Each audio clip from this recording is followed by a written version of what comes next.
What if, in just a few years, owning a home becomes something people talk about the way we talk about landlines or DVD players? Not gone, just outdated. Imagine telling your child in 2035, "Back in my day, people bought houses for $500,000.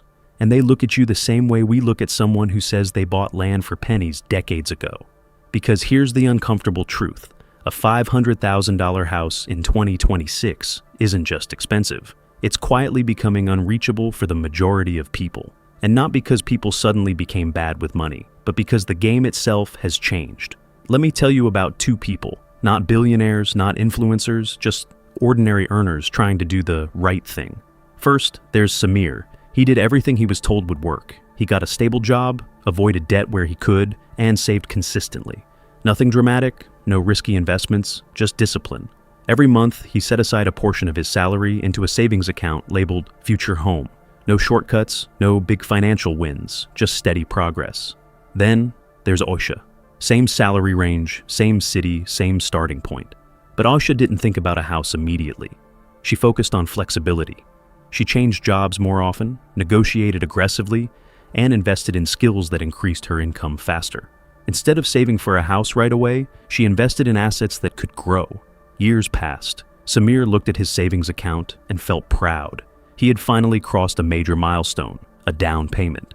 But when he checked the market, the same type of house he had been aiming for had moved. Not slightly, not gradually, it had jumped into a completely different financial universe. Meanwhile, Aisha, who hadn't even prioritized buying a house early on, suddenly found herself in a position where she could at least compete. Not comfortably, but realistically. Same starting line, two different approaches, two very different outcomes. And here's the part most people miss. Neither of them was reckless, neither of them was lazy, but only one of them adapted to a reality that most people still don't fully understand. Because the truth is, buying a house today is no longer just about saving money. It's about keeping up with a moving target, and that target is accelerating. Here's the idea that changes everything. The housing market is no longer priced for savers. It's priced for momentum. For decades, the traditional advice worked. Save consistently, avoid unnecessary spending, build a down payment, buy a house. Simple, predictable, linear. But today, housing prices don't move in straight lines anymore. They move in waves, sudden jumps, sharp increases, long periods where prices outpace income growth entirely. And here's the problem. Saving is linear, but housing inflation is not.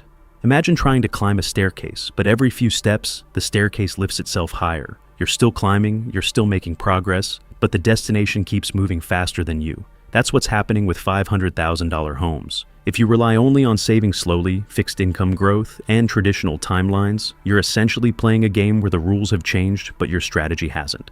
And this is where most people get stuck. They believe, if I just stay disciplined, I'll get there.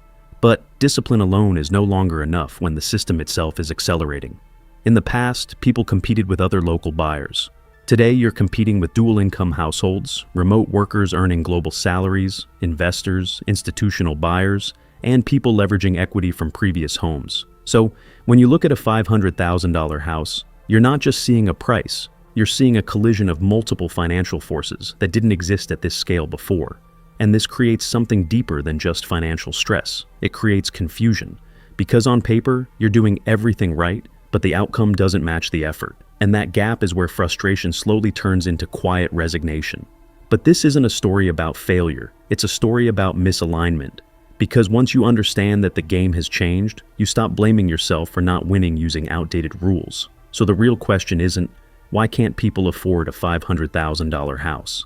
The better question is, what specific patterns are quietly pushing it out of reach, even for disciplined earners? Because once you see these patterns, you can't unsee them. And more importantly, you can start adapting to them.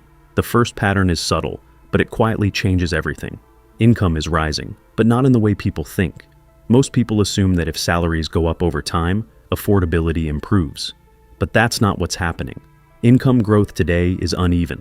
Some people are seeing massive jumps in earnings, not small raises, but complete income transformations driven by new industries, remote work, digital skills, and global opportunities, while others are moving forward at a much slower pace. So, when housing prices rise, they're not rising based on the average person. They're rising based on the highest bidders in the market. And those bidders are no longer just your neighbors. They could be someone earning in dollars while living remotely and buying in your city, or someone who already owns property and is rolling profits into the next purchase. So even if your income feels stable, even if it's growing, it might not be growing fast enough to stay in the same game. In many markets, home prices have grown at nearly double the pace of median income over the past decade. If your income grows at 5%, but housing grows at 10%, you're not just standing still, you're falling behind. And most people don't feel this immediately. They feel it slowly, as a house that once felt almost affordable quietly becomes maybe next year, and then not realistic anymore. The second pattern is something people rarely question. Down payments are no longer just a milestone, they're a moving barrier. Saving for a down payment used to feel like climbing a hill, hard but predictable. Today it feels more like trying to fill a bucket while the bucket is expanding. Let's say you aim for 20% on a $500,000 house. That's $100,000. You start saving, but while you're saving, the house price moves to $550,000. Now your target is $110,000. Then it climbs to $600,000, and now it's $120,000. So even though you're saving consistently, the finish line keeps moving away from you. There's a psychological toll here, because saving requires patience, but constantly shifting goals create fatigue. People start strong and then slowly lose momentum, not because they're undisciplined, but because the reward keeps getting delayed further into the future. The third pattern is quieter, but just as powerful. Interest rates have changed the meaning of affordable. Most people look at the price of a house, but what really determines affordability is the monthly payment, and that payment is heavily influenced by interest rates. A $500,000 house at a low interest rate might feel manageable. The same house at a higher rate becomes a completely different financial commitment, sometimes adding hundreds or even thousands more per month. And that increase doesn't just affect your budget, it affects your entire financial flexibility, your ability to invest, to handle emergencies, to take risks. Even a small increase in mortgage rates can significantly reduce purchasing power. That means people who could technically afford a house last year can't afford the same house this year without increasing their income. The house didn't change, but affordability did. The fourth pattern is something people don't always recognize as competition, but it is.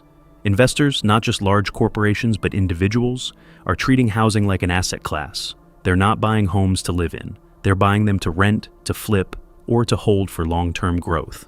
And they approach it differently. They think in terms of returns, leverage, and appreciation. They're not asking, can I afford this monthly?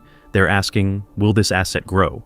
So when they enter the market, they push prices up in ways that traditional buyers aren't prepared for. It changes the dynamic completely, because now you're not just competing with families, you're competing with financial strategies.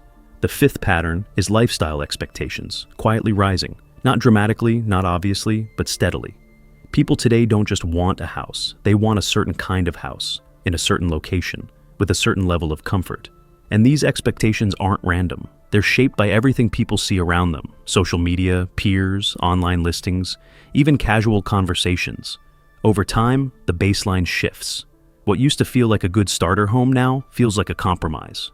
And this creates a hidden gap, because income hasn't increased at the same rate as expectations. So people aim higher, but their financial capacity hasn't caught up.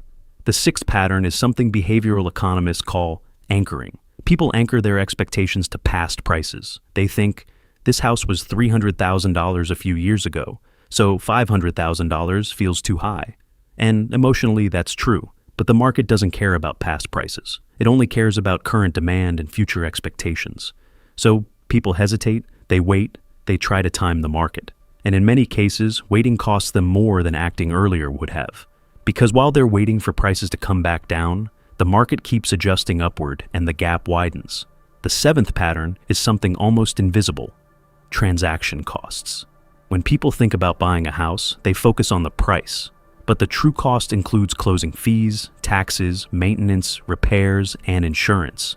These costs add friction and make the total financial commitment heavier than expected. So, even if someone manages to afford the house itself, the ongoing costs can stretch them beyond comfort. This creates hesitation, or worse, leads to decisions that feel right in the moment but become stressful over time. The eighth pattern is time, or more specifically, delayed entry into the market. In the past, people bought homes earlier in life. Today, many people delay it for valid reasons like career building, education, or uncertainty. But the trade-off is significant. The later you enter the market, the less time you have for appreciation to work in your favor, and the more expensive the entry point becomes. So, delay isn't just about time, it's about cost. And by the time many people feel ready, the market has already moved ahead. When you step back and look at all of this together, it becomes clear that this isn't just about expensive houses. It's about a system where multiple forces are moving faster than traditional financial habits can keep up with. And that's where the real tension begins, because people are still using old mental models in a completely new financial environment. And this is where things become less about money and more about human behavior. Because if this were purely mathematical, most people would adjust quickly. They would see the patterns, change their strategy, and move forward. But that's not what happens. Instead, people stay stuck. Not because they don't understand the numbers, but because of how those numbers feel. One of the strongest forces at play is social comparison. Not the obvious kind, not jealousy or direct competition, but quiet observation. You see someone your age buying a home, another posting a photo holding keys, someone else casually talking about real estate, like it's a natural next step. And without realizing it, you start measuring your progress against theirs. Even if your financial situation is completely different, and even if their circumstances are hidden. This creates pressure, not loud pressure, but subtle pressure, the kind that makes you feel like you're behind even when you're moving forward. Then there's lifestyle inflation, but not in the exaggerated way people often describe it. It's not always about luxury, it's about normalization. What once felt like an upgrade slowly becomes the baseline. A slightly better apartment, a more convenient location, higher quality everyday choices. None of it feels excessive. It feels reasonable. But over time, these small upgrades reshape your financial structure. They reduce your flexibility, make saving larger amounts harder, and quietly lock you into a lifestyle that's expensive to step down from. Then there's instant gratification. And this isn't about being careless. It's about the environment people live in today. Everything is designed to deliver quick rewards, fast purchases, instant access, immediate results. But buying a house is the opposite. It's slow, uncertain, and requires patience without immediate feedback. So naturally, the brain drifts toward what feels rewarding now instead of what pays off later. Even disciplined people feel this tension, not because they lack control, but because they are constantly surrounded by systems pulling them in the other direction. Then there's identity, which runs deeper than most people realize. For many, owning a home isn't just a financial decision. It's tied to stability, success, adulthood, and respect. So, when buying a house becomes difficult, it doesn't just feel like a financial delay. It feels personal, like something is off track. And that emotional weight can lead to rushed decisions, overextending financially, or holding on to outdated plans longer than necessary. Because the goal isn't just ownership, it's what ownership represents. And then there's fear of missing out. Not the loud, impulsive kind, but the quiet version that sits in the background. The feeling that if you don't act now, you might never catch up. This creates urgency, but not always clarity. People jump in too early or wait too long, both driven by the same underlying fear. And all of this combined creates a very specific experience where you understand what's happening, you see the patterns, you know the logic, but emotionally it still feels confusing. Because money decisions aren't just logical systems, they're emotional systems. And until those two align, people stay stuck in between. Now here's the part that actually changes things. Not theory, not motivation, but practical shifts, simple grounded adjustments that work within this new reality. The first shift is to stop treating a house as the starting point of your financial life and start treating it as a byproduct of it. Instead of building your entire plan around buying a house, focus on increasing your financial momentum first through income growth, skill development, and asset building. Because in a market driven by momentum, you need momentum too. The second shift is redefining what ready means. Most people wait until everything feels perfect, a stable job, large savings, complete certainty. But that moment rarely comes, and waiting for it often means entering the market later at a higher cost. Being ready doesn't mean perfect, it means adaptable. The third shift is building systems instead of relying on discipline.